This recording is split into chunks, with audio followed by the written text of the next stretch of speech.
What's up? Oh my gosh. Holy cow. What is up, blockchain basement people? All my people here. You know the drill. Give me a sound check. Let me know I'm not spitting into the wind here. Popping out your chat here real quick. RC Rex, what is up, dog? Been a while. Good to see you, brother. Let's see who else we got in here. Just whipping this bad boy right on over here so I can see it. Let's see. It's been a fast-moving day, folks. It has been a fast-moving day. I was talking about the chaos of the market, the feeling of absolute ridiculousness coming back to crypto, and here we are. Well, I need to give my hair a little swoop. Thank you, Nicole Minnis. Thanks for letting me know. What's going on the TV? I got like some kid show on there. No, look at that. There's a boy. There's a boy back there. He hid from me. I was like, it's time for bed. It's time for me to get to work. He's made it pass out. Here comes another one. Creeping past me. What's up? I got all kinds of them. But I hope you guys are doing well.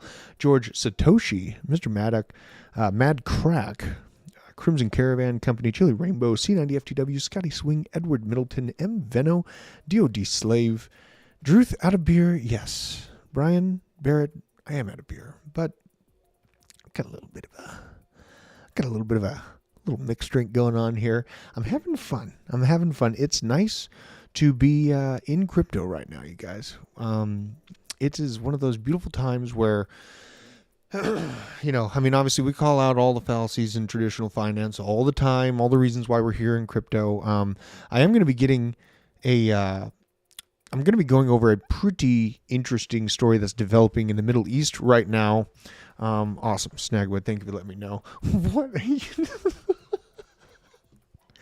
My daughter has been working out so hard that she has better calluses on her hands than I do. I'm not even lying. She sits there and does pull-ups most of the day, and it's getting a little concerning. Her and my son are much more in shape than I am at this point. A little offensive, honestly. Oh, that's nice. It's wintertime. Hottie toddies are a great solution for sickness in, when things get cold. So just giving that a quick shout out. But I hope you guys are doing well. And obviously, if you've been in the basement, you're probably pretty well positioned right now. I'd imagine so. The markets are absolutely going nuts, you guys. Look at this. Pull up crypto bubbles. Obviously, the extra chaos here sprinkled in with FTT and Luna and Lune C up heavily. But then you got ordinals. If that crypto bubbles right here, I'll put my face in here. If this Ordies, IOTA with their announcement, they had a massive announcement. Really ripped for IOTA. Render, you'd expect this. Hex, I am not a fan of Hex, but I am a fan of people. And if there are people out there that are holding Hex, I'm a fan of you. I worry about that project. I'm not going to lie. I was reminded of that guy who took a second mortgage out on his house and dumped $100,000 into Hex at 40 cents. You guys, I don't know what kind of world you could live in where you think it's going to be okay in that situation. That's kind of, you're coming to a point where you're ignoring reality if you're not paying attention to that, right? Hex absolutely dumping right as I'm speaking here, down 6%, almost 7% right now. 7-day, try to come back. I mean, look at this, you guys. Like, that's the year. There's a documentary of a guy that put everything on the line, his whole family's wealth, right here at 40 cents. That is absolutely insane. It hurt. It made my stomach sink watching that clip. Richard Hart. And everyone like, oh, he's so cool. He's a scam artist, in my opinion. So, for God's sakes, we have that going on. But you know what? Let's look at what's going well, shall we? Let's go and look at what we're actually here for, which is the Bitcoin, obviously. Now, this, I'll just delete that. So this is the line in the sand that I'm looking to capture before the year's end. If you remember, it was my prediction that we would hit $42,000 for Bitcoin by the year end. We are well on track. It felt like, oh man, that prediction's kind of going away once we had this, big halt moment here. I mean, honestly, that was a pretty big, kind of pause in the markets right here when we dropped back down to 25.1. But then, again, you guys, if you've seen my crypto conviction video, you know that I used these 2 points as a hard-sided double bottom and YOLO'd into Chainlink right here. Chainlink was like $5. Edward Middleton, that is the name of that documentary. It's worth watching, I would say, for like, to get perspective. But people that are perpetual fanboys of just people that are famous, like, whack. Like, anyone that idolizes that guy, I can't get along with. And, anyone else that's, hyper polarizing, like, obviously you guys know the other type of person that I and my firm have been dealing with. Goes, first of all, he says, I'm the alpha, right? I'm the alpha out here. Next, I'm fleeing the state and leaving my children behind because I'm scared of the guy that I claim to be alpha over. Right. I hope you're watching this, buddy. You're pathetic. So, stay away from those scam coins, guys. Really, what we're at right now is this is the awakening of the markets at large. We're going to see Bitcoin probably moving all the way up to these ranges. I would imagine we're going to try to capture this node at 47,300 is where this secondary node, I feel like, the most likely scenario in my mind is that we basically do this. We chop down a little bit, but then as the year comes to a close, we get one more very strong, pump up, and then a quick retrace. Which altcoins have been performing well are going to be extra noticed at that point. And it's very interesting to see, Chainlink and Solana and Avalanche perform the way that they have. Thank God Ethereum is waking up as well. I'm never really betting against Ethereum. Think Ethereum is going to be a pretty strong performer. Anthony Ackerley. They do love that Gucci, don't they?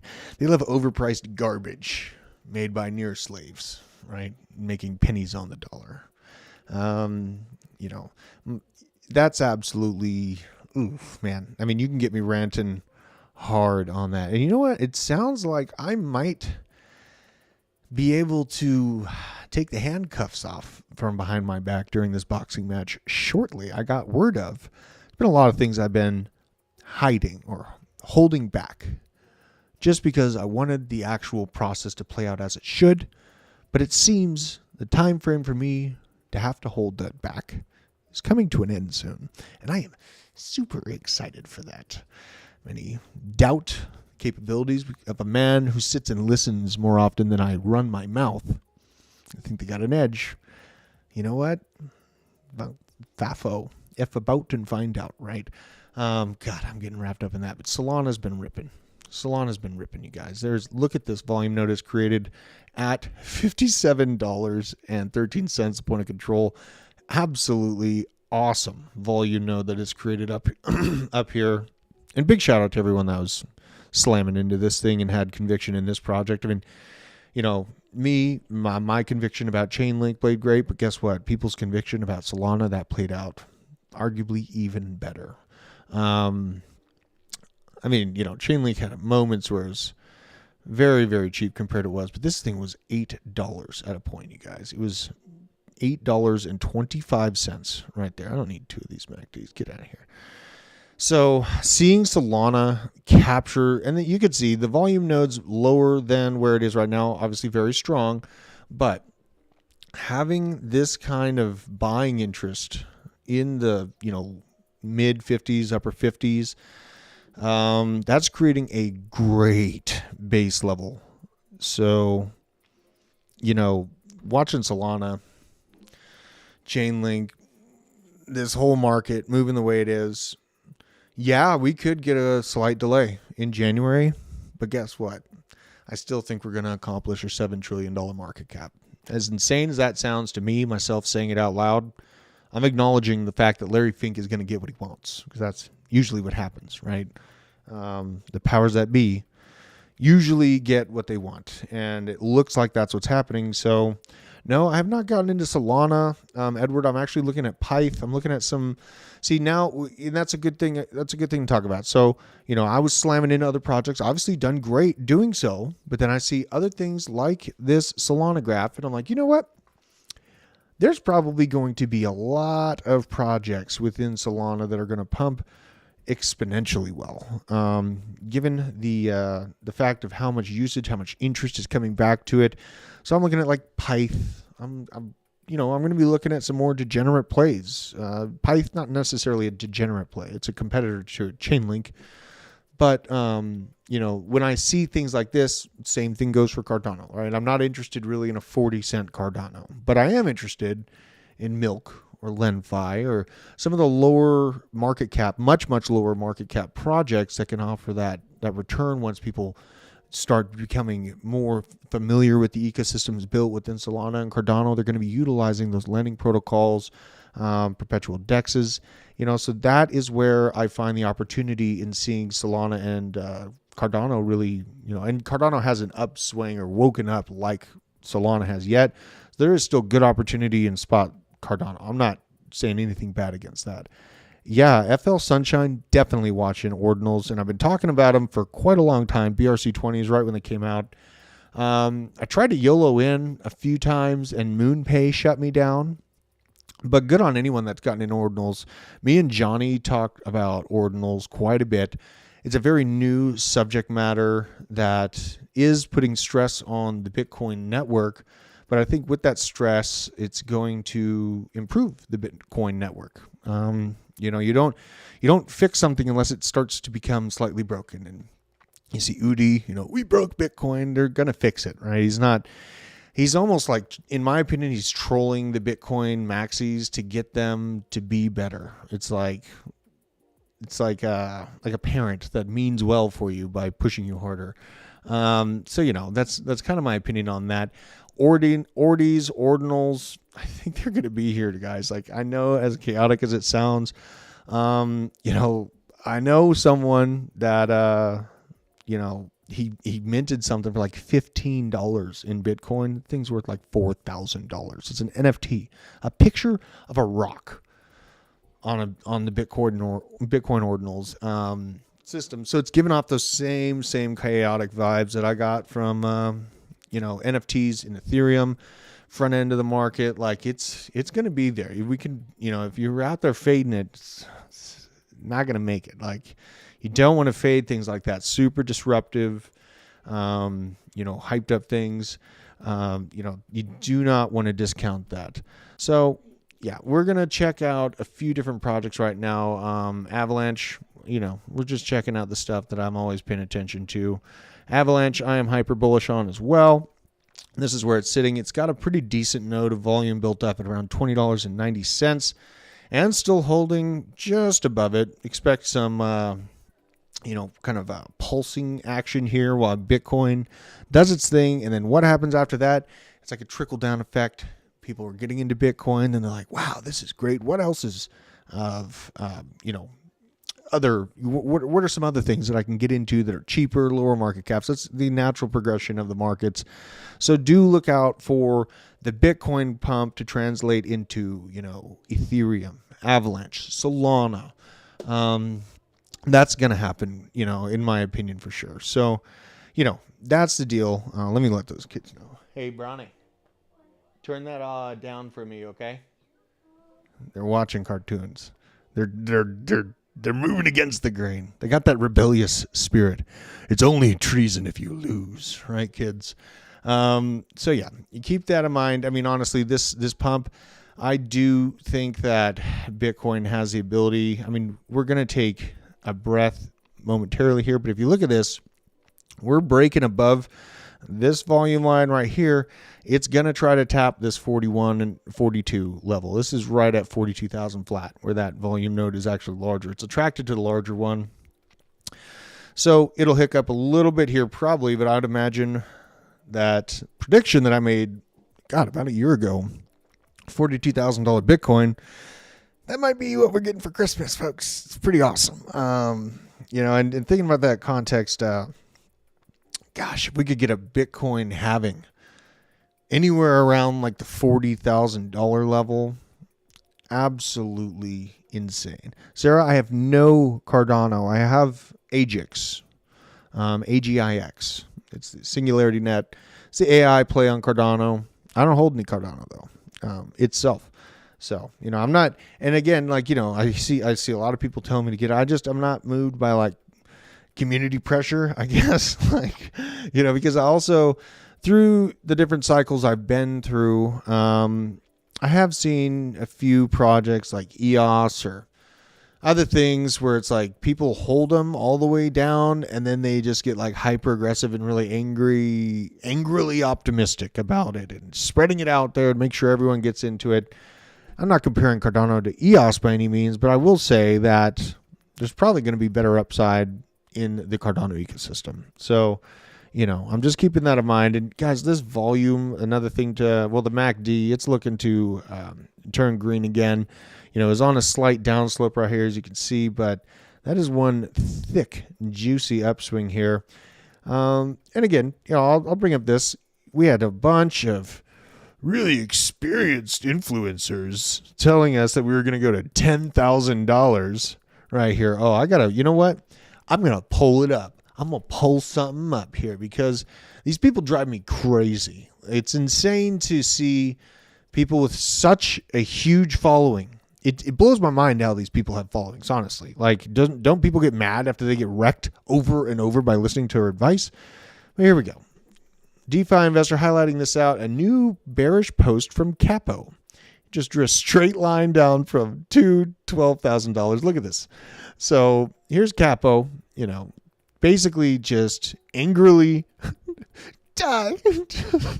Like, what are you doing, bro? And there's some big macroeconomic black swan event's going to happen. We've been in a world conflict for a while now. Like, no one even remembers what the Ukraine's going through. Like, that hasn't even been a big point in the news in a while, right? And that took over the news cycle for a long time. Then it shifted over, to the Middle East area, that contention with Israel. People are cooked into a black swan mindset right now. Right now. The inclination of peace is going to be insane for a risk asset, but also the breaking of the traditional finance system, in my opinion, chaotically, is also going to be insanely bullish for crypto. And drum roll, please, because I know I got some gold bugs up in the house. We have some chaos coming to gold, you guys. I will pull this up right now as soon as I find it. I got the actual website, but here we go. So gold opened 3% higher in early Asian trading at a new all-time high of $21.37. So $2,137. Go over to TradingView just for hoots and hollers here. Let's see here. Where do I want to change this? I'll change this. No. Do it right here. God dang. Let's do weeks. So this is gold, and oh my God, they don't give you any price history on this. Gold is an interesting thing to think about. I was big into gold, especially, yes, that Coinbase ad was absolutely fire, you guys. I was into gold because of all the things that Coinbase ad was talking about, right? About our dollars just meaning less and less and less. We can buy less things. I can't feed my family as much with regular fiat currency. And that's where the mind shift sits in. You know what I mean? It's like, I have so many kids and all these things to do. I'm not going to let my money just melt away in my bank account that might get shut down at any moment if my regional size bank goes insolvent from being overexposed to mortgage-backed securities and ESG security investments that are not giving a return. And they're forcing it down the bank's throats over and over again to keep the scam alive. And so now, mid-size, smaller banks are absolutely at risk of going out, just like Silicon Valley, just like Silvergate, just like First Republic, just like Charles Schwab is right on the edge of right now. We have Truist Bank. We have all kinds of massive banks that are sitting at a major potential for that black swan for themselves. But guess what? That black swan's actually bullish for crypto. It's insane to think about, but I think that that's actually the case. You know what I mean? It's a shift in mindset. You know what I mean? That's what really this is. Yeah, and I like gold. I like silver, but I don't like them as much as Bitcoin. And really, holding gold through the last few years would have been really painful because it had a pretty deep, it didn't have as deep of a correction as Bitcoin, but it just doesn't outpace inflation like I want it to. You know what I mean? Like, it just doesn't get my goat going. It doesn't fill up the pantry enough. It doesn't get the right kind of cars that I need to upgrade to. So I'm bigger into crypto, like I have to keep up with how fast the, home values are expanding, how fast the food is expanding. Check this graph out. This is pretty crazy. It's from Learn to Earn. We had 18% mortgages. Talking about the 1980s. Sir, fiat economics has ruined our generation's chance at a middle class, and I fully agree with this. I'll go this full screen. Let's check this out. So this starts in 1965. Bear in mind. We'll go back to the beginning. Bam. Let's see what we got here. This is 67. You got just a very large increase in income change right there. It was good times. Then home values realized it and jackknifed. Income went down. Tried to start catching up, mid-70s, fell way below, but both of these fell pretty good in the second oil crisis right there. Late 70s, early 80s. And then you have the home value absolutely skyrocketing, and look how little our income levels have increased while trying to catch up to the home value bubble. Here's the dot-com bubble. Bam, everything goes to hell. But guess what? Not homes. They go skyrocketing. Again, income remaining the same, and middle class is getting wrecked all the way through this. Dodd-Frank Act, pause. Dodd-Frank Act right here. This was put in place during the housing crisis, and that is where the banks can bail in and take your money out of your bank account to fix their underwater securities investments. Gee! And it's amazing that still Gary Gensler and the SEC have not brought it up. They haven't. Congress has not brought it up to the SEC.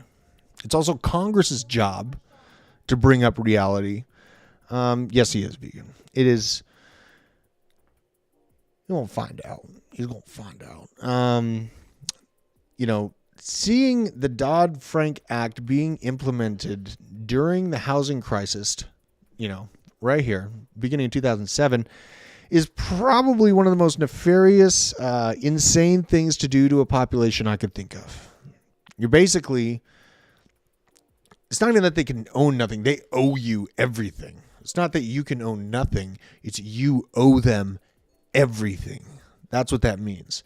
So I'll rant over on Dodd-Frank Act. Let's keep going here. Income change still really, really quite awful. 2010, 2012, things start picking up. Economy's getting a little bit better. We're on the brink of Orange Man right about there. But honestly, the Orange Man really didn't change much. Gotta say. Oh, what is this?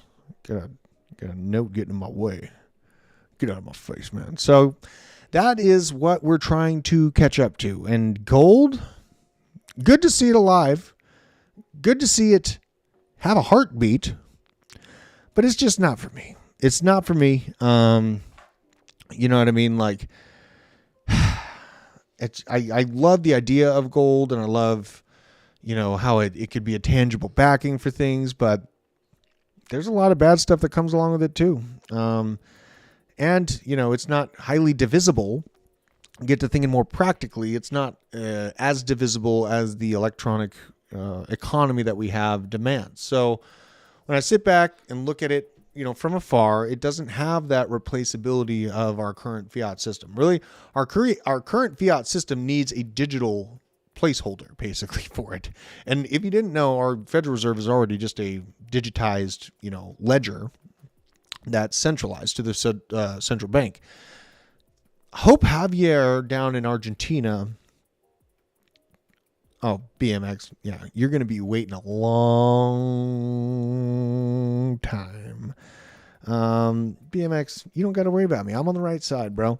And I feel bad that so many people have been. I feel bad how quietly I've had to be quiet about this situation, but soon that's going to change. But honestly, at this point, if you still feel that way, I just can't. I wish well for you, but I think there's enough obvious things going on where you could make a logical deduction for yourself on which side of the fence is right there. But I keep getting distracted by that stuff. God, that's why I haven't been talking about it so much, is because it's just so highly distracting. Hoping to buy a 50 BMG Barrett semi-auto this cycle, bullish in me as well. I was also looking at some dune buggies. I'm going to be getting some dune buggies. I'm going to be getting some higher end drones. Hannah gave me a drone. I'm going to give it to TJ's bro and see if he can get it fixing up and he can just use it.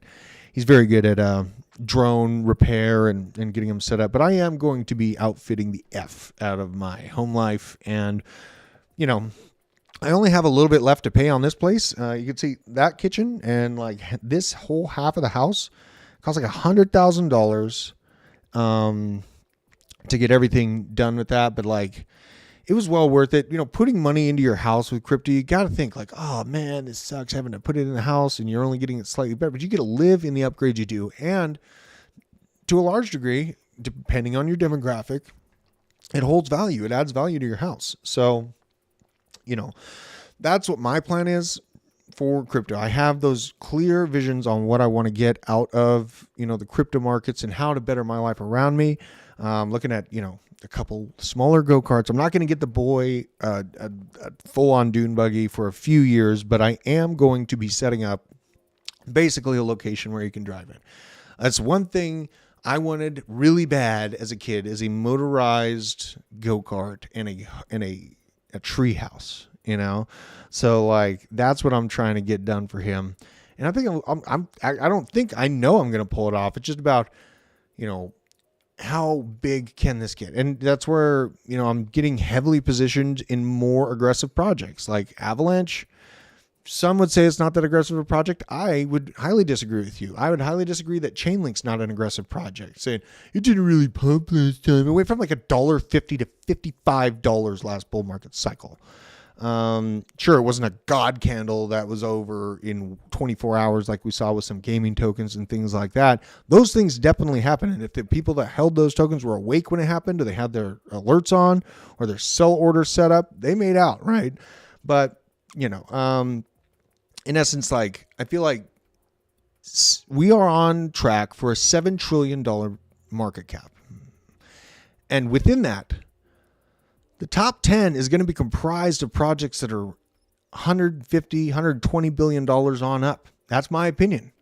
I think that what we saw last cycle was nothing compared to this cycle.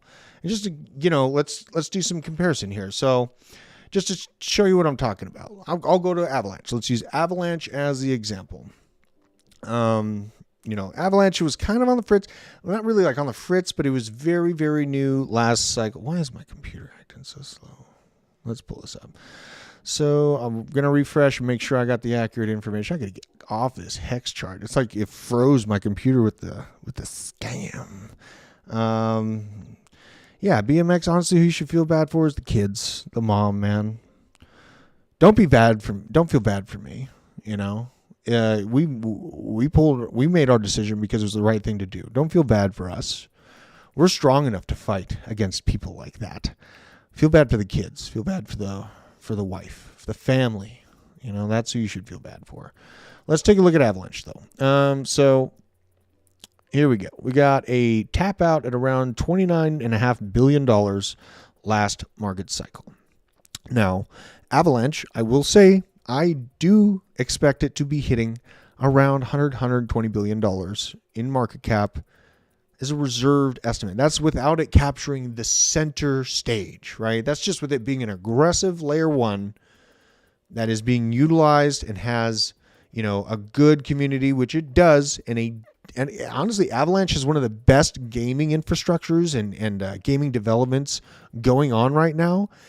So like Avalanche, Solana, Cardano is behind in my mind compared to Avalanche and Solana, but it's up there. It's Cardano is almost like Charles Hoskinson means so well that I feel like the powers that be are just not going to let it happen. And like, that's bearish to say, but also I try to like just keeps it real. You know what I mean? We oftentimes cannot have extra nice things. So I keep that in mind. There's always going to be a degree of control and centralization. And you can keep in mind, like the F2 pool or the pools split up that handle Bitcoin mining.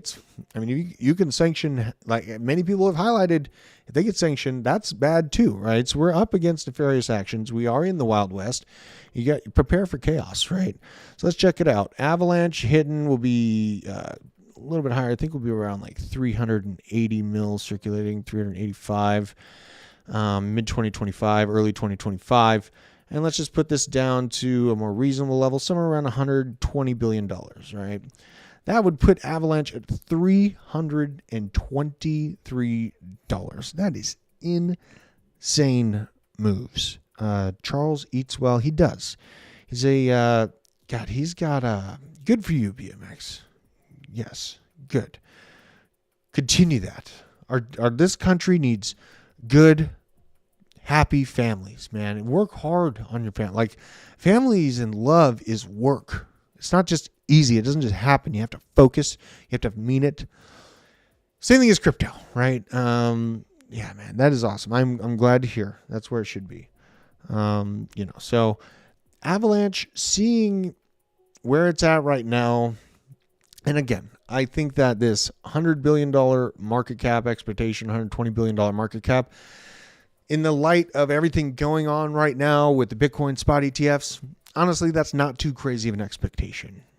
Now, let's just say Avalanche accomplished the market cap that Ethereum did. Let's say that Avalanche ends up, number 3 or 4 and hits that 500 level. Let's check out what that would do to this project. It's insane when you put things in this perspective here. If it accomplishes, what Ethereum was able to pull off, being aggressive layer 1, look at $1,500.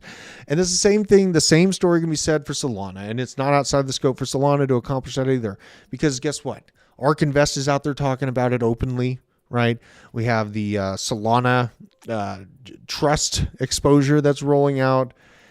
That's something that you have to take pretty seriously. Like, if these asset managers that are responsible for, trillions of dollars, honestly, are talking to the public and their clients about these products, there is something huge that's happening in the background, right? And I think that with this Bitcoin pump that we're seeing right now is big money players noticing and acknowledging modern monetary theory is coming to at least intermission.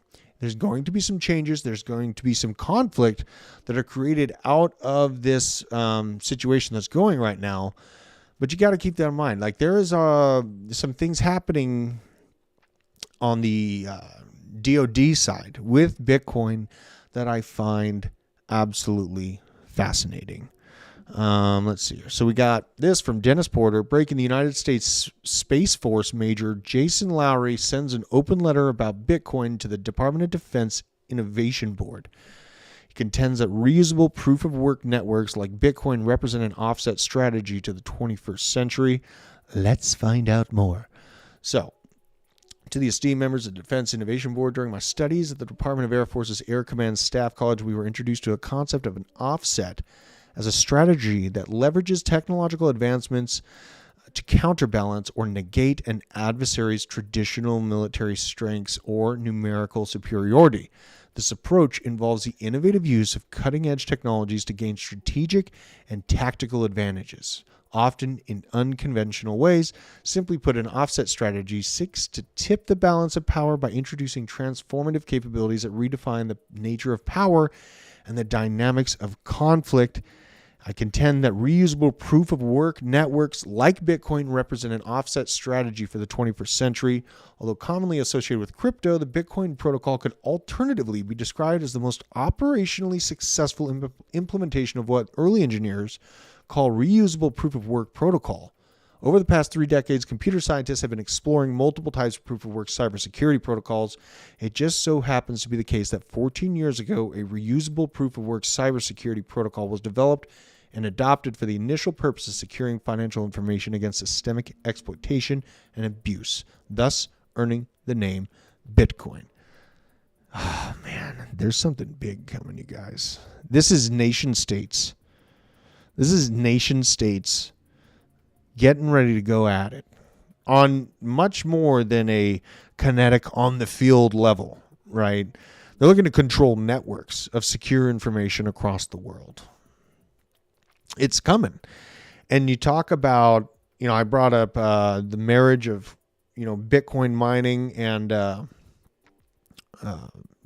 and gas exploration, methane gas flaring, waste sites, waste treatment facilities, all that excess gas that, those companies get yelled at by the EPA and the World Economic Forum over anyways. And now the government, the White House, has said in an executive order, we are going to pay you to put Bitcoin miners on those sites and capture. It's proof of power. It's proof of energy spent, of true data. And that is where that's where the mind shift, that's where the mindset shift is going to happen for everyone else that's outside of the system. And then there is not going to be enough Bitcoin on exchanges to get. That is coming. We've seen the supply absolutely falling off a cliff for exchanges in Bitcoin and Ethereum. What happens, when January rolls around, let's just say it gets approved. They can't start immediately doing it. They have to wait a month. There's some wait time before these spot Bitcoin ETFs can be, plowed into. There is seed purchasing going on right now, small amounts. But when the gates fully open, there's not going to be enough of this stuff to go around. It's going to get very interesting. So that's where it really gets me excited. Blue Punk Rocker. I tried AVAX and Stars Arena, but it fizzled out fast. Yeah, I got on Stars Arena and then it died the next day. Stars Arena, I could tell, was kind of whack from the beginning. The user interface on my phone, all the actual controls at the top were covered by the phone's operation anyways. How did you mount the TV without hitting your water line? I don't know. Maybe I did. So, and this is a good reminder about centralized systems and why they suck, from Jameson Lopp. Most of the digital content you purchase isn't actually yours. Prepare to get rugged. And he's talking about centralized systems where you pay for these services like PlayStation Network. You could be out there buying games, the expensive games on the PlayStation Network, and then all of a sudden they're gone. Dear PlayStation customer, as of December 31st, 2023, due to our content licensing agreements with content providers, you will no longer be able to watch any of our previously purchased Discovery content, and the content will be removed from your video library, even if you purchased it, right? And that's where the exciting, now let's think about this a little bit more. That's why I like ICP. I like ICP because it's a true decentralized internet that they're looking to create. Yes, the governance is centralized right now. It's being incubated. But if ICP gets close to accomplishing what they want to, it's going to be insane. Because ICP is offering a true, immutable, decentralized internet. It's got SocialFi. It's got all these different, avenues that are available within ICP. It's just not noticed yet. No one knows about it yet. And I hammered into ICP at $3. I think it was $3.25 when I hammered into it.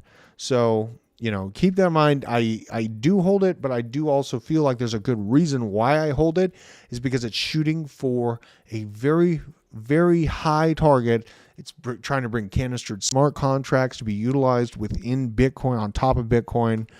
So, when I see things like this, with this PlayStation customer, getting pulled away, that's just God, that's super aggravating, but also validating in why I am in crypto I am heavily into ICP. ICP makes up, let's see here. Let's see what percentage ICP makes up of my portfolio. It is thick. Yeah, that's my second biggest holding. Let's see here. Let's do the pie chart. So around 14% of my portfolio. It's a sizable amount. So yeah, I'm in that ICP. I'm here for it. If it fails, it fails. But honestly, I think I have went to the website, went to all their different SocialFi platforms, and they operate very fast, very smooth. It's nicely laid out. So keep that in mind. You have to pay attention to how it actually operates, and it's so far been pretty dang smooth to me. We math ninjas out here. Okay, C90. Nah, I love you guys. I don't keep cash around. I don't like keeping cash around. Let's see here. Oh yeah, this is great from DeFi Investor too. I love this guy. If you guys aren't following DeFi Investor, you're missing out here. Crypto watch list for next week. This is tomorrow's news today. Injecta's largest mainnet upgrade will go live in the next coming days. Matic Polygon Connect event starts on December 7th. Polygon will make two major reveals on the 14th and 20th of December. So dates to watch for Matic. Avalanche Republic's revenue-sharing tokenized security will launch on the Avalanche network next week. Plus, Avalanche GameFi ecosystem starts taking off, and I freaking love the Avalanche gaming network. There's a slew of picks. I use EduVids. I use Coin Market Cap. Very simple. I like basic pie charts to just organize things and just give me a good feel about how big of a chunk of my portfolio. And Chainlink, that's sitting right around I think it's 65%, but I'm in on Chainlink. Once we get Swift creating entire news press releases, talking about using Chainlink and CCIP, not only for real world assets, right? But then we see it being talked about with Australian central government, central bank, New Zealand central bank. It's going to be implemented. We've already had major releases come out from them about tokenizing Nikes recently. I'll be talking about with everyone in the basement tomorrow. But then also tokenizing real estate. The tokenization of real world assets might actually be what takes the limelight instead of this whole XRP. And yes, I hold XRP, not that much. It's 3% of the portfolio, down from 10%. I moved a lot out of XRP because I feel like it'll have a pump, and maybe XRP is the chosen one. Sure, then I'll have a little moon bag that will definitely go to the moon, right? But for the rest of it, I just wanted to get more aggressive with that. And real world assets, I think, are going to overtake the ISO 2022 narrative in this bull market. So I'm just saying it right now. People will hate me, and because there's been talk about this ISO 2022 thing for years, and people come at me, they're like, you don't even know about XRP and all this overlap. Bro, I've been studying and following XRP since well before the SEC lawsuit, well before. So, let's check out Bitcoin looking like, God, this is insane, you guys. $40,370. Oh my God. Oh, and here's, the track that it was in. It is well beyond super bullish to see this. And we even had, Gareth Soloway on, if it stays positive, you may have made money. Oh my God. Yeah, I think, as long as you hold into the front end or middle of 2025 from here, you're going to be all right. Right. Even moving into projects over the next 6 months, we still have 6 months of very juicy entry points. I will say that. So we're not missing out too bad here, but we had Gareth on Discover Crypto. He was talking about if we close above that, I think it was 38. It was right at this kind of pipeline that we were trapped in. Look out for a big move. There it was. Me, I'm just a Giga Chad permabull. I'm we're ending the year at 42K. That's how I feel, right? But it's also nice to listen to, people that do TA for a living like Gareth. And he did acknowledge, if we closed the daily on Friday above that level, we were going to be rocking and rolling. But I do bring up the fact that we could see a run all the way up to this, that's the volume node at 42 that I'm looking to capture here before year's end or right around year's end. There's another one above it, though, that looks pretty sought after. It is this 48,000 level.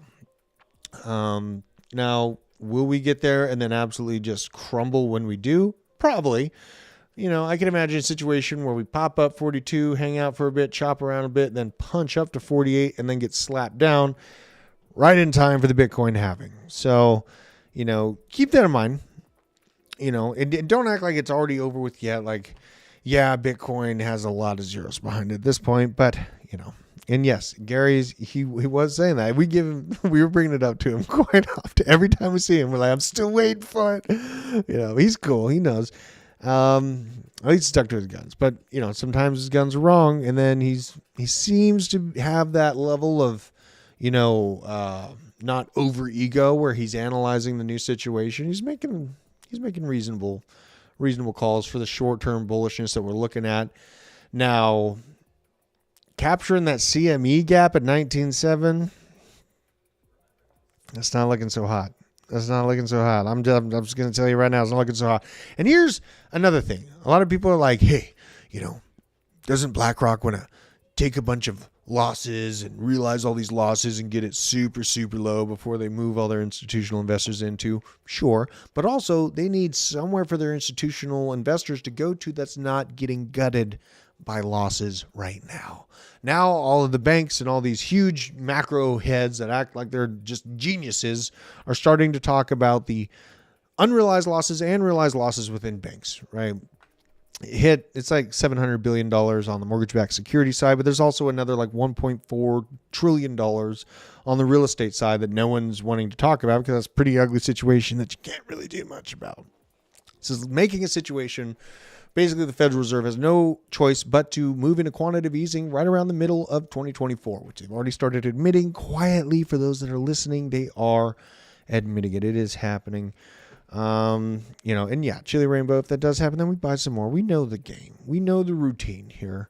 If you're betting against crypto, secure data networks, AI systems, you're betting against data, you're betting against the future of humanity advancing at large, right? So if that is your inclination, then you might just want to be hardcore prepping, right?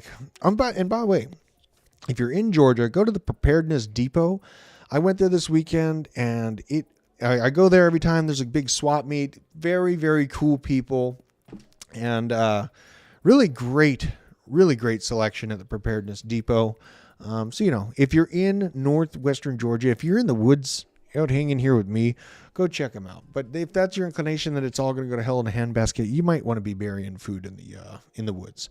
So for me, though, I'm looking at this, and I am feeling like let's zoom out. So, yeah, I essentially feel like we're going to chop and then punch, hit this, hold off a bit, probably come back down a little bit, and then try that 48 spot before really getting slapped down right around the Bitcoin halving. That is the gut feeling that I have, the inclination I have from the velocity of the markets right now, my experience from past bull market cycles. So let's see what else we got here. It's so fun. It's so exciting. I love when the markets are pumping. There's all kinds of chaotic news, and this is extra chaotic. Pentagon confirms that a U.S. warship and commercial ships are under attack in the Red Sea. Today, there were 4 attacks against 3 separate commercial vessels operating in the international waters of the southern Red Sea. These 3 vessels are connected to 14 separate nations. The Arleigh Burke-class destroyer U.S. Carney responded to the distress calls from ships and provided assistance, a.k.a. warheads on foreheads.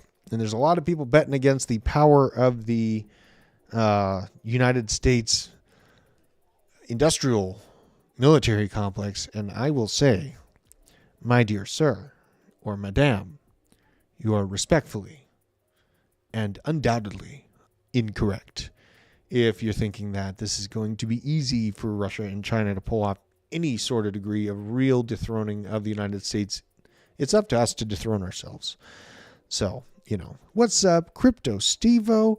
Absolute shout out to you, man. Crimson Caravan, yeah, we got all the cool people in here. Skid Marks, Man Bun, Solo. I didn't realize he had a man bun for like years, and then finally he was doing a pre-show prep, and I saw like this, and I was like, "Is that a man bun?" And he's like, "Yeah, bro, it's a man." I was like, "Oh my god, I'm from Boulder, Let's see how my hair looks. Look at that, thick. I can I have a mohawk usually when I play heavy metal music. Thoughts on ordinals? Let's see here. Hootie and the Blowfish. That is such a good band. What a throwback. Let her cry when the tears roll down on me. Hootie and the Blowfish, bro. That was like one of the best bands of like the 90s. Just to this point, Drew. Yeah. Hootie and the Blowfish. Man, I should like buy the rights to their song so I can play it at the end of every stream. I really liked having control of the sound. God, are we gonna do 41, bro? What? It's $40,630 right now, you guys. This is insane. Oh my gosh, it's making its way beyond that volume. Pretty dang good. Let's back up so we can get a little bit more price history and see where this thing lands here. Yeah, so it's right in the middle of this slight cavern here. Good Lord, it might have the velocity to hit this tonight. Oh my gosh, it feels good to be in crypto, doesn't it? Ordinals, I think, are going to really shock people. I think that there's going to be ordinals that sell for, ungodly amounts of money, or Bitcoin, if you will, and it's going to absolutely blow people's minds. So ordinals are something that, like, I was trying to buy a Pepe on ordinals, but there's a couple other projects that I really want to get. I just like Pepe, I like Pepe. I'm not going to lie. Pepe is my friend. So what are you kids watching back there? What is this? Halloween stuff. Unbelievable. But yeah. And stacks. That's a good play on that. Yes. Crypto Steve bringing up stacks. That is a good play. Gun, you're going to have to rewind to get those updates. How you doing, daughter? Oh my gosh, she's going to kick me. She's turning into a little ninja on me, I swear. She's always like, running around doing hype. Oh my God. God, you guys, we might look at this. It's making it past this little volume cavern really quickly. Once it starts moving into this 41 level, where does 41 begin? That's still in this cavern. The peak of this, local volume level is right at $42,000. Okay, so at the velocity we have right now, if we don't get anything majorly bearish break in the news, we could be looking at 41 within this week. I'm not saying that's not going to happen. A lot of people are like, it's got to have a pullback. It's got to have a pullback. That's been my famous last words over the last few weeks. And thank God I hammered in when I could and as I could. But we're kind of at that moment. It feels internally, it feels like the end of 2020, which it shouldn't, because according to time frame, we're it's supposed to be much earlier than that in the halving cycle process. Like I guess I'll bring this up. I wish this trading view, or this is on, what is this? I don't even have all the price history, but this gives a little bit of it. So this was, I believe that was March 2020, if I'm not horribly mistaken. It was like right here is when we had the nasty one. But this time frame is kind of starting to feel like that. And look, even have a similar kind of block here. God, I mean, it's going to take a big black swan to punch this thing back down. And, I'm a prepper, so I don't say it can never happen, but I also, being a prepper, I have a pretty good inclination to understand people's worries about that side, because, I've been in that realm for a lot of people, and people are just used to bad stuff going on right now. Like, it's literally going to take a silver cloud, a mushroom cloud, to shake people out of the risk asset markets. And even then, like, I wouldn't put it out of the markets to just simply return right afterwards. So keep that in mind when you're seeing graphs like this, just, pissed off TA people that are ruining their credibility and wrecking all of their followers, and they just put a straight line down. They don't keep it in mind that the price of Bitcoin to create is actually right around like $21,000, $22,000 at this point. Not to mention the fact that the U.S. government and the Department of Defense seem to have pretty interesting plans with it, right? So, just keep it in mind, right? Election day, maybe. Feels sketchy on such low volume. When there's low volume, it doesn't take much to move the markets, man. That's just the thing about it, is like, it doesn't take as much as we would think to move the markets when our volume is at the level it is. So, I've seen this before. A lot of people fade time frames like this because it just seems too good to be true. But we're coming right up on some pretty insane stuff. And honestly, like, this is what I figured was going to happen. Like, this is a collapse up. Yeah, I mean, you can draw all the lines you want, but basically what's happening is that inflation's gone insane. Your government's going to lie to you until they can't lie to you anymore. Either you're going to stand up, or they're just going to print us into oblivion, and the middle class will disappear. That's what's happening. And, all these systems and all these new, advancements that we have in our lives are all digitally based. If you think about it, there's no one coming out with a handheld forge, and that's selling off the shelves at Walmart, right? So keep that in mind. Yeah, we're in the hope phase of the cycle, potentially. But I think that basically this is just a collapse up. Inflation is not going to slow down. They're going to have to do quantitative easing, even though they said, we promise we won't print any more dollars, right? They've been saying that. They're going to print. They printed 80% of all dollars in circulation over the last 3 years. 80%. The system is broke. It is a janky freight train going 100 miles an hour down the train tracks. And it's probably going to go off a cliff at some point. And they're probably already setting up the fix for it, the way to solve it. And it's, in my opinion, it's going to be digital backed currency systems, be it privatized with the central bank or using intercommunicators like you see with XRP or HBAR. We even see Cardano setting up to handle real world assets as well. So I think that what's coming up is a situation where you don't want to get too tunnel vision on one project in specific. Like, you don't want to be like, XRP is it. This is everything, right? Because many different nations, many different firms, many different entities exist across the world. It's a gigantic world, much bigger than whatever, purview that we have here. I'm in North Georgia. Most of my purview is woods and crypto people, my kids, my wonderful, lovely wife, which is not a bad view to have. But this situation, it's not going to slow down. They slow it down a little bit with inflation. It's not going to. Major fund managers, banks are going to be looking for better investments to recoup their losses and to get back on top in the green. That's their whole game, is to have profitable investments. They see what's going on with this right now, I guarantee you, and they are absolutely crapping their pants. So, they're going to be coming. They've just got to do it the right way. They have to get the clarity from the SEC and BlackRock, be told everything's going to be okay. It would be scary if China wasn't even more broke than us. Absolutely true bullish parade.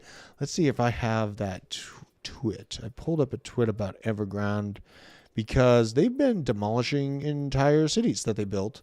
And basically the reason was that Evergrande let the cities sit for far too long. And they were eroded away at by rain and weather. What is this? This is scary. This is scary. What are you doing? Oh, you okay? She meant to do that.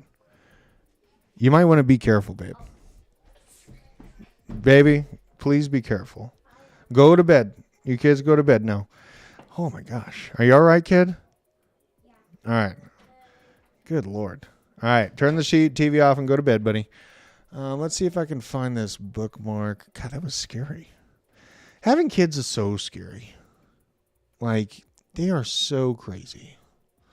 And you can't stop them from getting their energy out. You got to let them get their energy out. It's a tough situation. All right, so here we go. We got Evergrande. Let's go to this one first. So, breaking news. China reduced capital gains tax on stock trading by 50% to prevent a market collapse. Evergrande down 80% on the first day of resuming trading. Yada, yada, yada. So things are going to hell in a handbasket. Here are the city centers that they demolish in mass because they have become eroded upon. Investors are still waiting on the completion of them to ever see any returns. Not going to happen. Basically, just a destruction of it, a reissuing of more money to build more gargantuan living centers.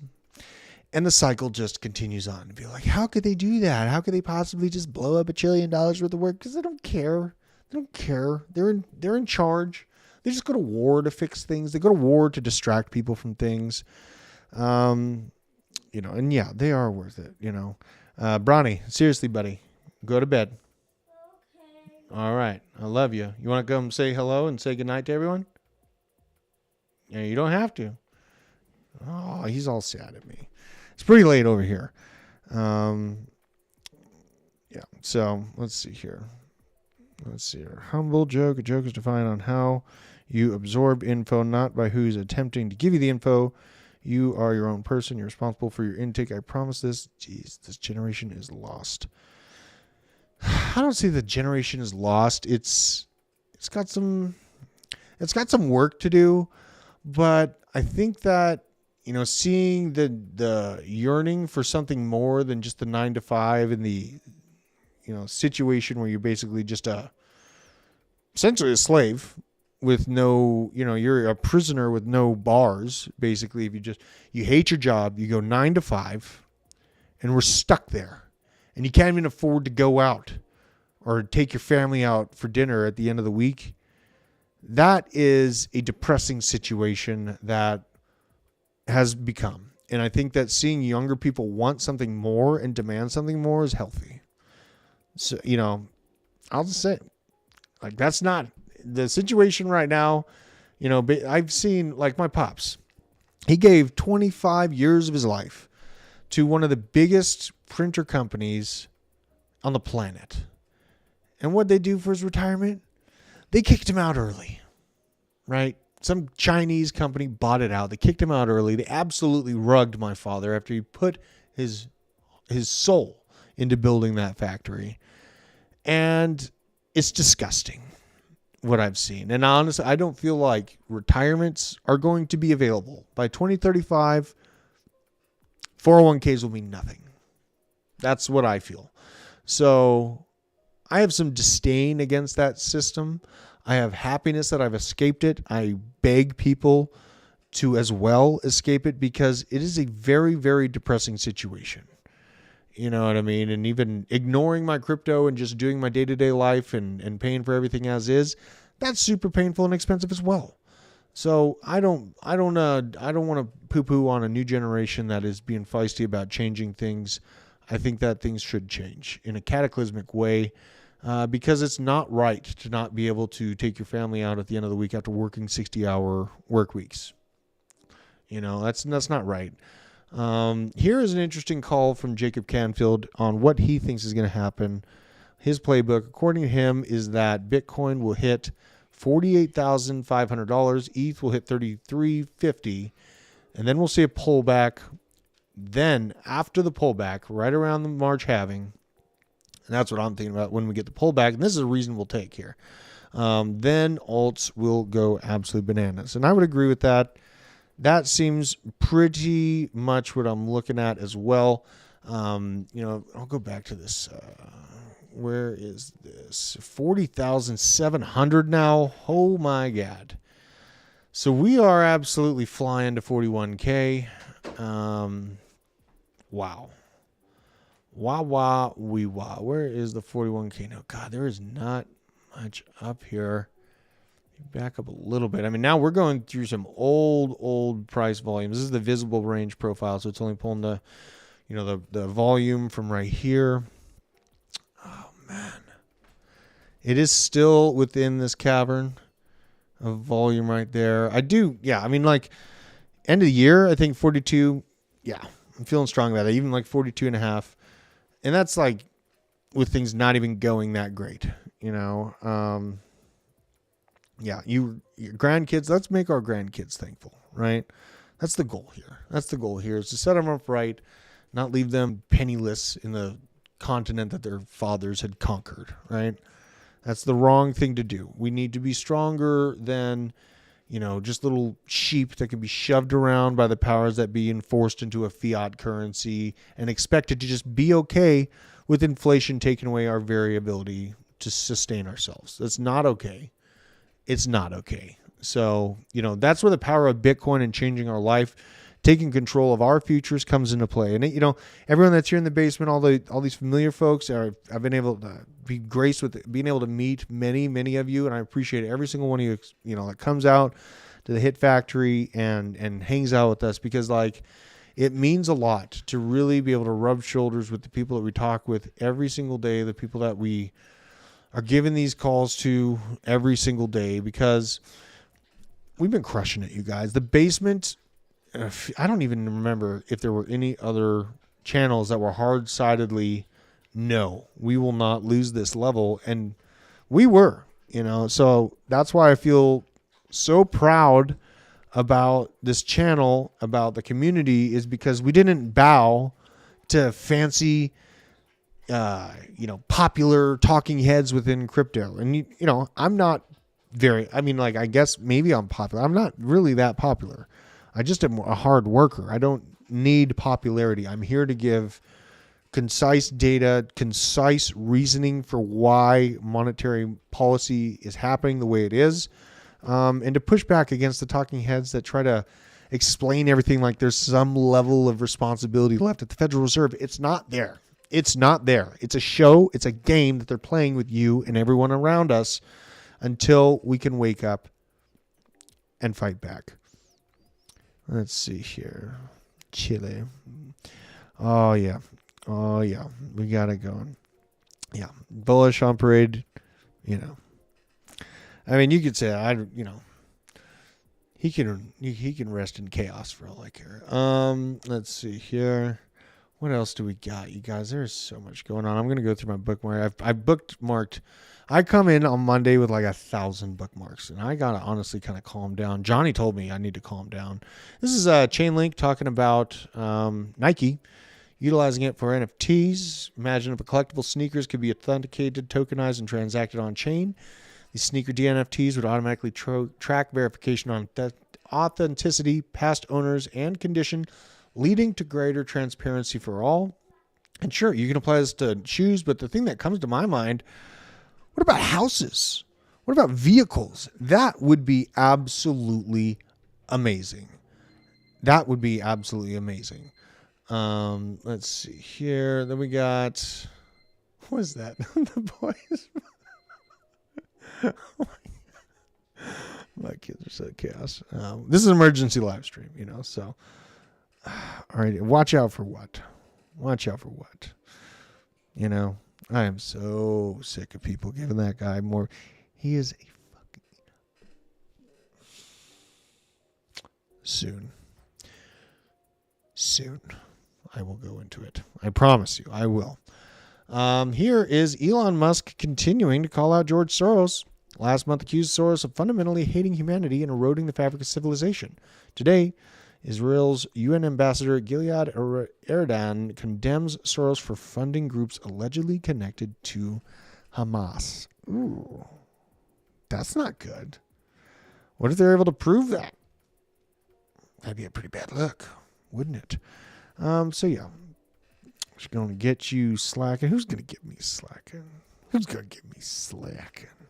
I ain't never slacking. Shoot. I don't go swimming without that thing on me. You know what I'm saying? What else we got here?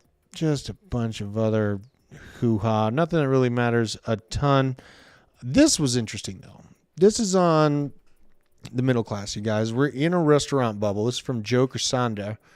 To now, the point where we are going to go... to the point where going out to eat doesn't even make sense anymore. Just last week, Panera, family of 6, 4 young kids, 6 entrees and 6 drinks, $73. A local grill, same thing, $78. They also charged me a surprise 3% fee for using a credit card. IHOP, 2 breakfast sandwiches, 4 plates for the kids. Chocolate milk, $60. A pancake costs 10 cents. I can't do it. Like, I mean, we go out, for sure. I go out because, the kids like going out, but making pancakes and food at home, it's like a necessity. It is literally a necessity. Like if I took them out to eat every single day, it'd be like $1,000 a week. So, keep that in mind. That'd be $1,000 a week less that I'd be able to improve my house with. That'd be $1,000 less that I'd be able to DCA into crypto, right? That hurts, man. This affects us even in crypto. This stuff matters, even if we're doing good. Even Chick-fil-A is $55 for each trip. We used to eat out 5 to 10 times a week. Now it's just not worth it. As credit card bills mount in America, I expect many restaurants at these prices will get deserted. Ooh, that was a good pun. Already happening in small business retail. Starting last year, restaurants are next. This is a very, very grim... This is a very grim outlook for the middle class and lower class. Like a lot of people hold jobs in restaurants, you guys. If these big restaurants fall apart like this, showing them having the potential to, that's going to be awful for the middle class here. Now this chart, let's see here. So it's a consumer price index for all urban customers, all items in the U.S. city average, food services and drinking places. So this is just the, consumer price index for these restaurants, and it is absolutely going nuts. You saw the huge spike, and this spike is basically on many, many macro graphs. Like, in seeing that spike, is right along the same time we saw oil go negative, like $17 of futures on oil. And so that, if I'm talking like a hillbilly looking at the forest through the trees here, something is intrinsically broken with a situation like that. And so, and the same thing goes with the bank losses. Seeing this level of bank losses, some very, very exciting and bold moves are going to be happening out of those banks and what they're investing into, aka crypto, to turn that frown upside down. That's coming. They get aggressive when they're low. A corner dog acts aggressive. So close. Ooh, we almost got 100 likes. Smash the like. We're almost at 100 likes on my live stream, my late night live stream here. That's thick. That is thick. We're almost at 99 likes. Oh my gosh. That is awesome, you guys. Thank you. But yeah, that's absolutely crazy to see what's happening in the retail sector. And, that day-to-day person, if that does continue to happen and people do abandon, restaurants to that degree, that's going to be very, very, very bad for the middle and lower class. This is kind of interesting. The first Boeing 787 in Antarctica landed. This is December 1st. Look at this thing. How sketchy would it be to land a 787 on a frickin' ice shelf? Like, balls of steel. Absolute balls of steel on that pilot. Thick. Let's see what else we got here.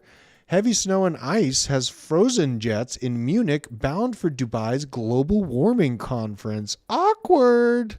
That's really awkward. So you're going to a conference trying to scare everyone into believing that the world is boiling and they're all going to die, but your private jet froze on the runway. Oh, I feel so bad for you.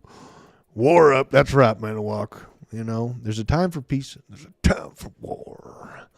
I'm here for it. Honestly, I'm the right kind of person to be in the position that I'm in. And you all know what I'm talking about here. Here's a map of how the Hunger Games will look like for the United States. Let me know your district in the chat. Looks like I landed in District 3 down here in the North Georgia section. Quite expensive. We got Texas. We got Oklahoma. We got Texahoma up here. We got Kansas.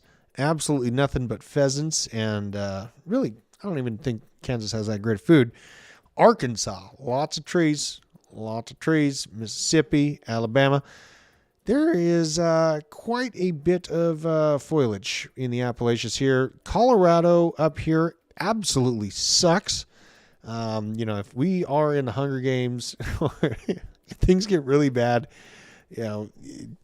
Staying warm enough in this area right here, not so easy. You're basically going to expend too many calories cutting wood. So think about that when we're seeing things kind of go off the train tracks here. Come on and hang out with me down here in Georgia.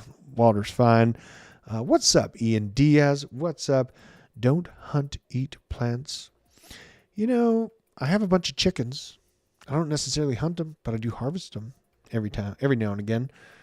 Let's see here. Ted Cruz calling for the IRS to be replaced with a flat tax of 10%.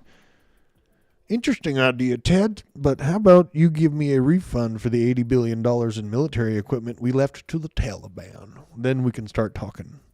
Nice thought, though.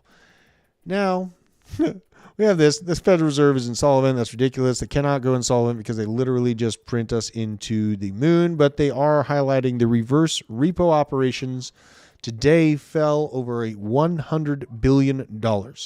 Money market mutual funds and banks use the repo to stash cash in highly liquid U.S. treasuries. So this is their third mechanism of quantitative easing, which they have been utilizing for some time.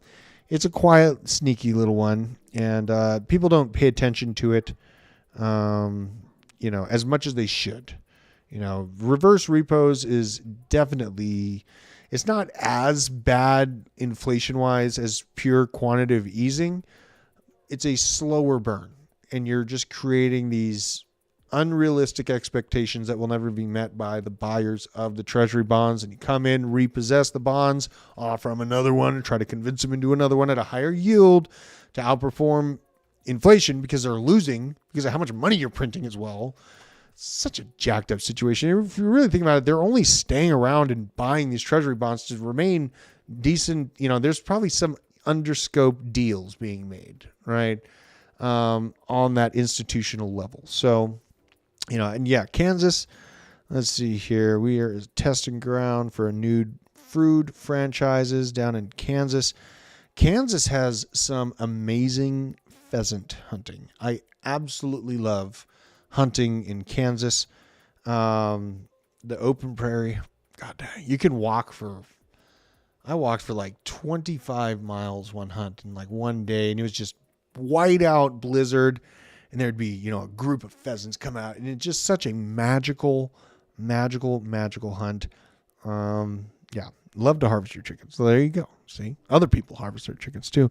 And you know what? The chickens that I harvest, at least they lived a cage-free life running around, and I feed them all kinds of great food, not just chicken food, are we can we break 100 likes? Let's break 100. Oh, we broke 112 likes. Let's go. I absolutely love hunting out there in Kansas. Now let's see if there's anything worth noting here. Oh my God, look at this.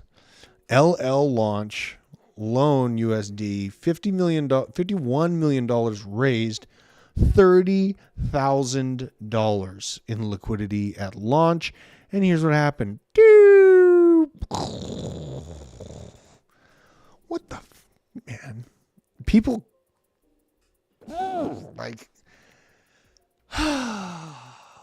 why can't we have nice things? Why can't people just launch tokens with the actual liquidity there? So many bad actors, not only in just traditional finance. You guys gotta watch out for these things, man. The meme coin stuff can be, and even the speculative, like brand new projects. Like, I never get into something immediately when it goes out. I have to see how it sizzles, where it finds a little bit of level of support and interest in buying pressure. Here is Smart Ape. Like this guy for a long time, diversified my crypto gains to buy farmlands. Looks like I'll be able to do that on chain now. Talking about real world assets going to dominate DeFi. It's coming, you guys. He's talking about Landex here. But there's a lot of things to be paying attention to here. There are trillions of dollars in traditional markets just waiting to be integrated. $90 trillion for the stock market. $280 trillion from the stock market. Oh my God. $4 trillion for insurance. And I think he was talking about derivatives. I think that is what he meant there. No other domain can integrate as much liquidity.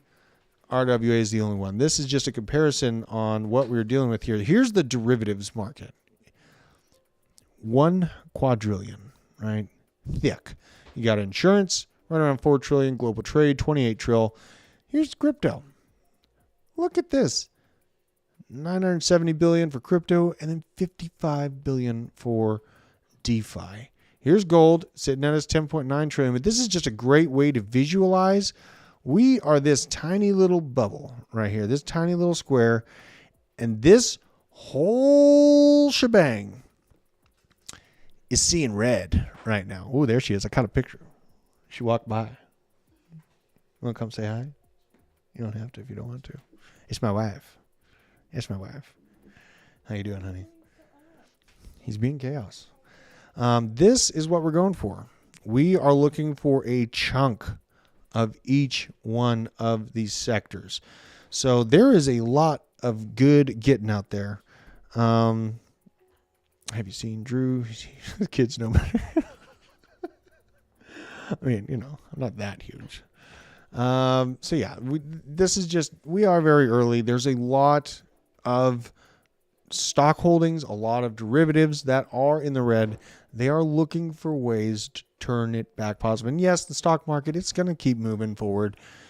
But with the level of inflation, with the level of problems going on at a larger scope, I think that they're going to be looking at using these spot Bitcoin ETFs and potentially even a spot Ethereum ETF in 25 to look at. But Ethereum ETFs, I wouldn't really bank on being done or even worked about tangibly until cycle after this one. Cycle after this one, then I could see Ethereum more solidified and trusted on, very similar level to, Bitcoin where it stands right now. So keep that in mind. Let's see here. Oh yeah, this is fun. I was going to cover this on Friday, but we had a very chaotic show. But the SEC is facing sanctions in a crypto case. Lawyers may have lied to a judge to get a temporary restraining order. Not great, Gary. Not great, Gary. What are you doing? Basically a federal judge, and just call him out on treatment over the crypto firm expressing concern the agency had made a materially false and misleading representation in order to freeze millions of dollars in assets belonging to the project. Not great. Not great. And Hester Peirce, she is dissenting against this entire process. One thing that could be insanely bullish that we might actually see in 2024, Hester Peirce take that top position from Gary. And at large, stepping back from the blanket regulation enforcement to more specified, actually necessary enforcement against true bad actors. Because as you guys have seen with all the BS bad actors that I call out consistently, there are people that need to be dealt with. There are criminals on crypto, on regular markets. There's bad actors. There's a bad apple within every bunch. So there's always work to be done on that enforcement side. It just has to be done in a reasonable and logical and constitutional way, right? Check this thing out. Matte Black Cupra van. Look at this thing. Would you guys chill in this thing with me? Oh man, we got to click into this. Let's see here. You got the top deck. We could all be chilling. I mean, that'd be pretty dangerous to ride that while you're driving, but this is a 3-decker. This looks like the houseboat. I mean, I used to have a houseboat that we had a share on. My mom did. And I would go out there every single year, and it was super fun. This thing literally looks like a houseboat on wheels. This is a concept car, but God, that'd be sweet if they came out with something like that. It is something in my mind, like, before we had all the kids, we were thinking about making a tiny house, like even potentially, a road house. These things always fascinate me. It just looks so fun. In the road years, I mean, I didn't have anything nearly as nice as that. That wild, but it would sell, right? All right, Daniel, right? That would sell. That's like a That thing will be driving around the UK. What's up, bro? Bronson. Just saying hi. That's a yacht. Yeah, this is a vehicle yacht is what that is. The interior looks pretty good too. Look at this thing. I would absolutely chill inside this thing. Let's see here. Got the nice, I mean, that's like better than first class right there. Absolutely. Oh man. God. Maybe when the kids are out on their own, you know? God dang. Let's see what else we got here. Reverse repo, more receipts from the insane amount of reverse repos done. Treasury's dying on the vine, looking for more buyers. And this is just more highlighting of the SEC. Now this, obviously the ceasefire did not last long. Putin has now ordered an increase in armed forces by almost 170,000 military personnel in a latest decree that has no outlook of slowing down. Something came to mind when I was watching the drone usage systems. Like, where's all the shotguns, right? Like, why isn't shotguns became a major player for ground troops? I mean, it's not going to do anything against drones that are, you know, they look like small jets, but the ones that are basically on propeller systems, a shotgun would be pretty good. I saw they were using like nets and different types of things to catch them, but I would, you know, just a thought. Let's see here. Anything else major? Oh yeah, this is sketchy. Here's a potential black swan. GOP senators urge Biden to impose a travel ban on China over mystery illness spreading. So they're pushing for a travel ban, man, but it's okay when they do it, but it's just so bad when the orange man did it. How could he? Can somebody think of the children, right? Yeah. Now, I don't think it exists yet, Mario Cantonese. I think it's just they might have made like a prototype, but it's not in production. Yeah, so RPGs. It wouldn't last a night here in LA. Probably not. But that would be, you know, what about like fitting out? This would be fun. We should make this blockchain basement. This is a potential. My brain is spinning here. What if we bought a double-decker bus and then outfitted the inside of it, right? We could pull some stuff off, especially at the rate that this bull market is boiling up to. There's going to be some fun stuff we can pull off too. And, you know, I might get some crazy ideas with the people that own NFTs, the basement NFTs. Look at this kid. Unbelievable. I'm around there. Yeah, man. Like, there's no guarantees at first. You know, but I see the people with the NFTs. I see the people the OGs stuck with us, helped us grow, and this channel is exploding because of you guys and your involvement, your absolute involvement and enthusiasm about crypto and spreading the word about crypto is what's helping us grow. I thank you over and over for that because, you know, we went through some trials and tribulations. We've had some people guarantee our demise this whole time. And guess what? I'm still here. It's because of you guys helping bring that word of truth out to the masses, man. So I really appreciate every single one of you out in the chat, every single one of you liking, sharing the streams, you know. One thing I am doing a terrible job of that I need to get better about doing is letting people know where to find me on Twitter here. Let's go here. You can find me on, oh God, I don't want to post. Unbelievable. Oh, look at this. I got to show this. This is, my kids made a really good gingerbread house. Obviously with some help.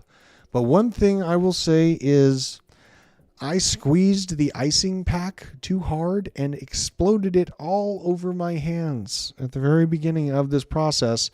So, you know, I kind of pushed the envelope a little bit too far, but they did a really good job at recuperating it and making it look absolutely awesome. By now, every single one of these candies, and I think, honey, did you eat the roof? I think the roof is eaten now.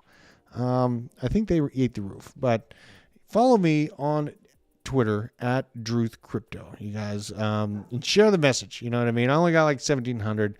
It's funny. We get way more views than I have followers, but that's my fault for not talking about, where to find me. God, our internet is acting really, really slow right now. That's really kind of aggravating. But yeah, so make sure to do so because, I'm always dropping some breaking news there, mostly about how banks suck and how they're losing and costing everyone lots of money and, all that stuff. But also, dropping my opinion about crypto because, it's always good to pay attention to your bear friends. Please check on them. If you have people that are still stuck in the bearish mindset, for the love of God, help them out. Just check in on them.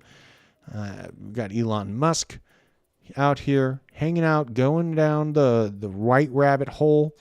This is from imagined him in Gangs of New York. Kind of cool look. Now, here's a mission for us. I will be the official Giga Chad of crypto when crypto finally comes onto the blockchain basement show. This is a must do. If you're watching this right now, please share this, tag, and let's make this real because that is one of the best accounts in crypto. Yes, hyper sarcastic humor, but spot on analysis, calling out scammers as they are, and needs to be, I want to bring more light to this account. Crypto finally absolutely crushes it. So if you can, give this a share, give this a like, give it a tag. Let's make it happen. And here we got some emphasis calling, just highlighting the Arculus wallet. I freaking love the Arculus wallet. The thing that I really like about the Arculus wallet is I'm sitting here like, take control of your own future and self-custody and all that stuff. And it's hard to use a ledger. So, Arculus making it easy is what I am so excited about. It's a way that I can, get my mom or people that are more outside of crypto just very, very easily comfortable with self-custody crypto, keeping it off exchanges. So big shout out Arculus right here, obviously, but big shout out to Arculus. Let's go through everything I've been looking at. I can look at some fun stuff. Here's my chart, which is now gone. Big change in my portfolio. As I mentioned, I moved sizably into Maple. Hasn't moved. It's been flat yet so far. And I did say on my live stream, like Nick moved into Winter. I knew it was going to be a better play in the short term. Long term, I think Maple's going to win that one. But Winter's different. It's a betting kind of gambling thing. Maple is cooked into the future of real world finances in a very, very sneaky way through Van Eck and other larger institution fund managers that are looking to utilize it for T-bills, but also a lot of other different things.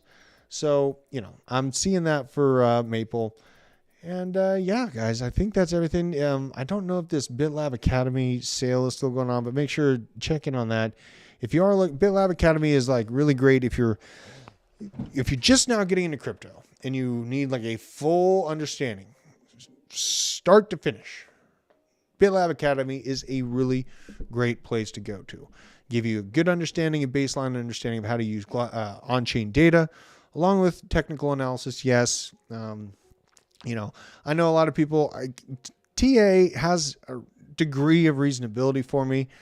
I use TA, but in a very, very hillbilly way.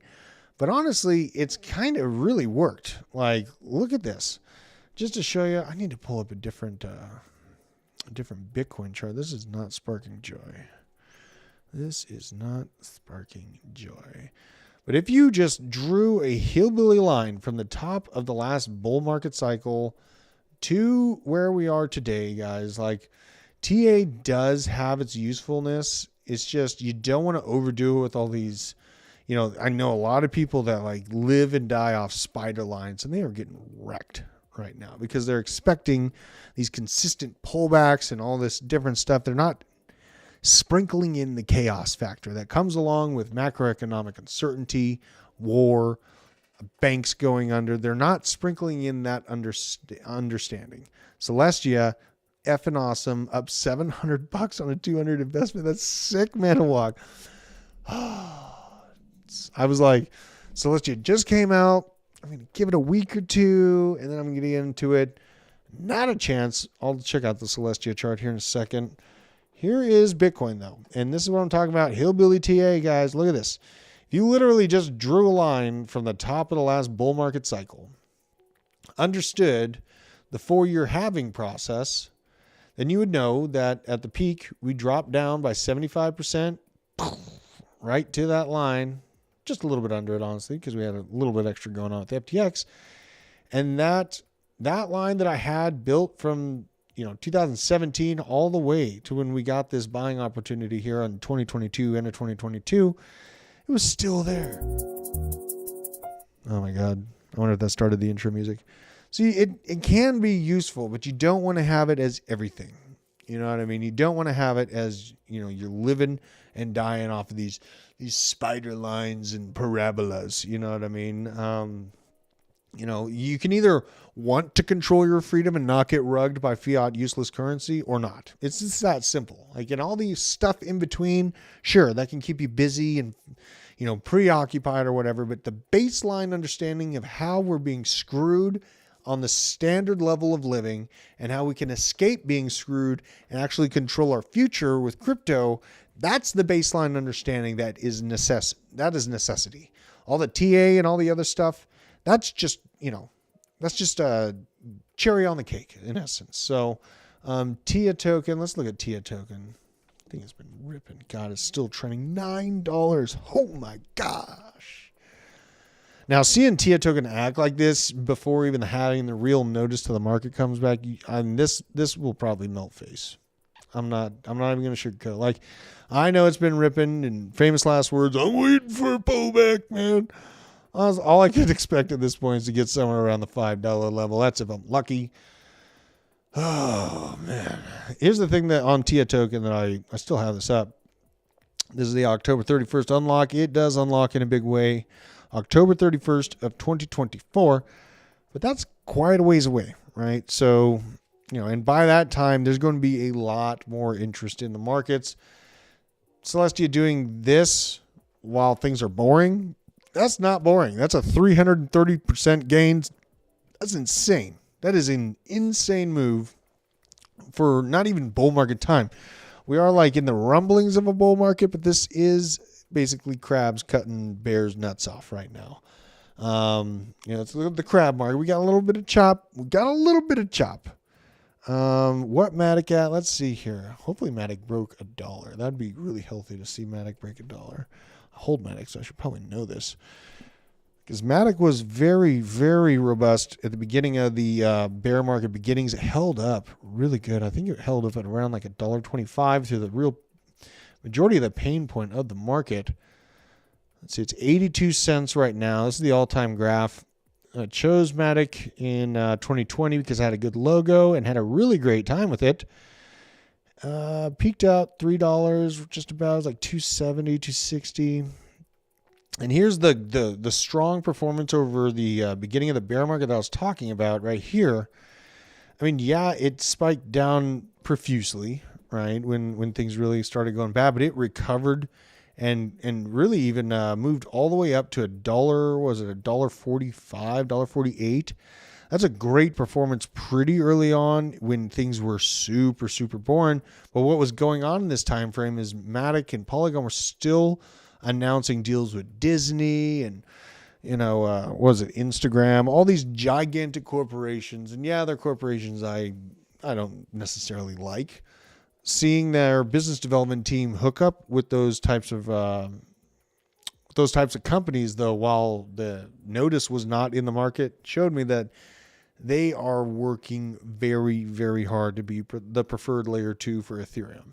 So, 82 cents, not a bad move. Let's do some, I hold some Matic. Let's check out what we can expect out of this thing.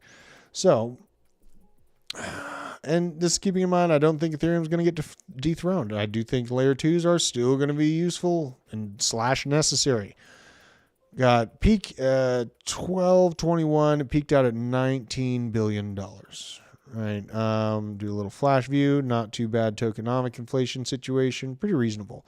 Circulating supply nearly almost out. Fully diluted market cap at $8 billion. Let's go over to our Moon Maths calculator here. So let's talk about Polygon chaotically ending up in the top 10 mid-2025 and accomplishing that $100 billion level. We're going to cook it up for the amount of inflation. I think it'll be about $9.5 billion Matic out by the time.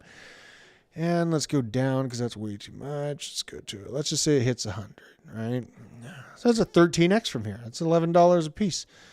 That's pretty cool. That's pretty cool, and if you're new into crypto, like Matic is one of the ones that I'm like, I feel very strongly that it will be around and highly useful and in the mainstream public eye at the time of the bull market, which is important to have, but it doesn't have massive upside, right? Let's do the same type of thing with Arbitrum, which Arbitrum is capturing a lot of usage and notice as a layer 2 in the same regard for Ethereum, opening up that bandwidth, stopping the things when they grow to a certain degree, they get bottlenecked. They need expanded operational capability, more transactions per second. They need better operation. As Ethereum becomes larger and larger, it's a gargantuan computer network. You're basically buying, shares or ownership of digital landscape of one of the world's most powerful computer systems, right?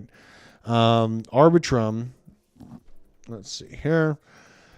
I'm going to cook the supply up because it's definitely going to cook. And let's go to the tokenomics actually first. Let's see if I can pull it up on here. Bam.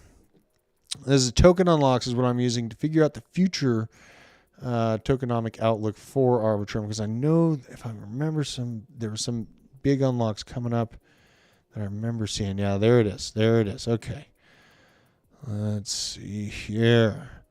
So it's the Arbitrum DAO is this to be announced here. So that's up for discussion. There's a strong potential for that release that could, that could change the game pretty drastically. So let's see here. We'll go to the front end of 2025. Unlock supply, available supply. 3.5. Okay. Let's go here. Let's cook this to the appropriate amount. So now let's talk about if Arbitrum accomplishes what, half of what Polygon is able to accomplish in the next bull market and hit somewhere around the 50 bill mark. Kind of the same thing, 1348, and that's, again, staying pretty conservative. If we hit the peak of the next bull market and Arbitrum is, still even operational, $40 billion market cap is easy for it to have. But if it does, be as aggressive as Polygon, then you have exciting situation there. Then you have a $30 Arbitrum at $100 billion market cap. So, and I just like to bring that up, right? Polygon is at 80 cents right now. Arbitrum is at $1.11 right now. I just did Polygon's market cap growing to $100 billion, cooking it up to like an $11 token. Arbitrum is sitting at a higher value right now. If it accomplishes that same $100 billion market cap, it's a 27x. There's a lot more upside for me in Arbitrum than there is for Polygon. I held Arbitrum. I made a good move and I got rid of it. I had a pretty big bag and made really good profits. So I took them, rolled them out. But it's nothing that I'm not going to the next bull market without. I still hold on to my Polygon. It's not that much though. It's really, really not. It's like 0.5% or 1%. So, Arbitrum, definite upside to it. Don't get rugged by the USD, buy BTC. That's right. That is right, Mario Cantonese. Well, this has been a pretty freaking awesome night, you guys. Really, we're cooking with some gasoline here. Bitcoin, given no Fs. I'm here for it. Here's the graph one more time. Now you can see this is one heck of a move. Okay, so this is on the week. These are weekly candles. So do expect just a little bit of calm down. Just a little bit. It's not up only. You can see in comparison the rest of the year. We're going to take a breath, but I am still feeling great about my prediction of ending the year with a $42,000 Bitcoin. Yes, that's the best way to put it. These are stepping stones. This is just looking at it from the forest through the trees here. And, don't be surprised if it comes back down here and plays around at these levels around 38K to create a little bit level of support. But at the rate that things are going, if it doesn't have a good FUD, push it back down and CZ getting ousted really did nothing. Like within this, the CEO of the world's largest exchange was gone after by the DOJ and stepped down as the CEO. That's context right there, right?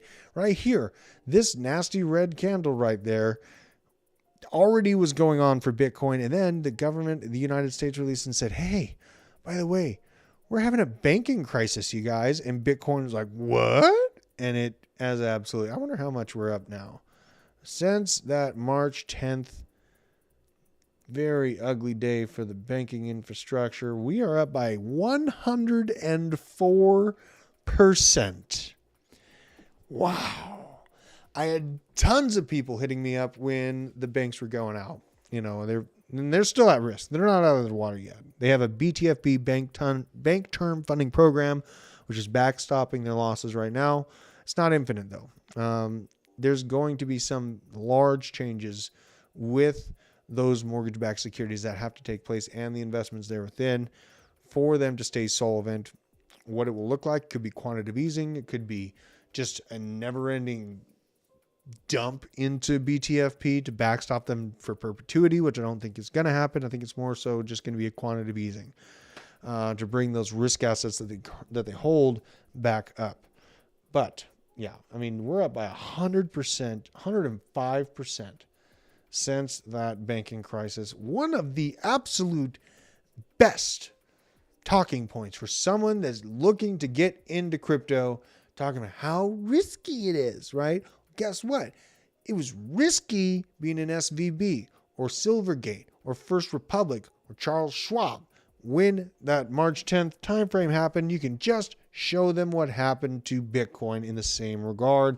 It paints the picture clearer than 1,000 words could. So with that, I hope you guys go spread this message, man. Let's get the middle class in the know on what's going on. It's not good for people outside of this system. You know, I can feel as good as I can about it because I've been in it for years, and yeah, I know what's going on. But like, there's a lot of people that could use this helping hand right now. It's not really a helping hand. It's more just showing them, opening their mindset that there is more available out of this world than just being a victim to modern monetary theory. There is more. So I love every single one of you out in the chat. Thank you for joining me tonight on this emergency stream. I had a good one. It was quiet. We were trying to get Nick, the Nicktator, to call me in. I'm going to get it set up so me and him can have a kind of like a side-by-side interview type deal when we need to go live for emergencies, because we have a feeling we're going to have a lot more upward and downward emergency situations between now and the top of the next bull market. And we're going to make sure to be going live emergency style if needed every single time that there is something big to talk about. I'm going to be living, sleeping, and breathing this market so that we do not miss a beat of what's going on, and we can maximize our profits over the next few years. We can buy more land. We can secure the future for our families. That's what we're all here for. That's what we should be here for. So with that, I hope you guys are having an amazing night, getting ready for Monday. I'm probably going to get some rest and get ready for the heavy, hard-hitting work week. We go fast at work. So it's been a very relaxing weekend, very exciting for the price action. But honestly, it's just kind of what I expected. I made the call, 42K end of the year, and it looks like we're coming right on up there. So it's just another prediction that went pretty dang good, right?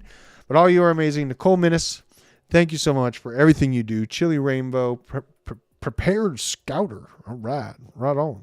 Nice to meet you.